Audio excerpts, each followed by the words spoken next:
un mal qui répand la terreur, mal que le ciel en sa fureur inventa pour punir les crimes de la terre, la peste, puisqu'il faut l'appeler par son nom, capable d'enrichir un en jour l'Achéron, faisait aux animaux la guerre.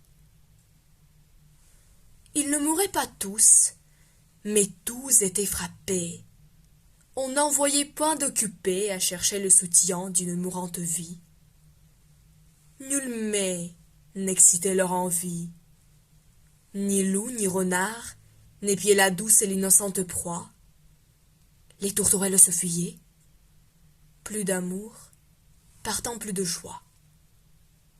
Le lion tint conseil et dit : « Mes chers amis, je crois que le ciel a permis, pour nos péchés, cette infortune, que le plus coupable de nous se sacrifie au trait du céleste courroux.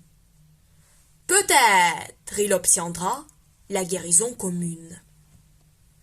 L'histoire nous apprend qu'en de tels accidents, on fait de pareils dévouements. Ne nous flattons donc point, voyons sans indulgence l'état de notre conscience. Pour moi, satisfaisant mes appétits gloutons, j'ai dévoré force moutons.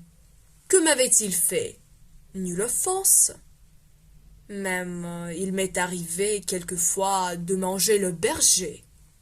Je me dévorais donc s'il le faut, mais je pense qu'il est bon que chacun s'accuse ainsi que moi. Car on doit souhaiter, selon toute justice, que le plus coupable périsse. Sire, dit le renard, vous êtes trop bon roi. Vos scrupules font voir trop de délicatesse. Eh bien, mangez mouton, canaille, sotte espèce, et sans péché, non, non, vous leur fîtes, seigneur, en les croquant, beaucoup d'honneur. Et quant au berger, l'on peut dire qu'il était digne de tout mot, étant de ces gens-là qui sur les animaux se font en chimérique empire. Ainsi dit le renard, et flatteur d'applaudir. On n'osa trop approfondir du tigre, ni de l'ours, ni des autres puissances, les moins pardonnables offenses. Tous les gens querelleurs, jusqu'au simple matin, au dire de chacun, étaient de petits saints. L'âne vint à son tour et dit : « J'ai souvenance qu'en emprès de moines passant, la faim, l'occasion, l'herbe tendre, et je pense quelque diable aussi me poussant, je tondis de ce près la largeur de ma langue. Je n'en avais nul droit, puisqu'il faut parler net. À ces mots, on cria haro sur le baudet.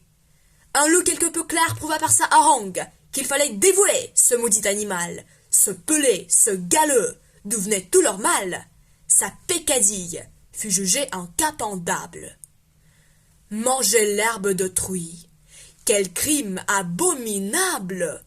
Rien que la mort n'était capable d'expier son forfait. On le lui fit bien voir.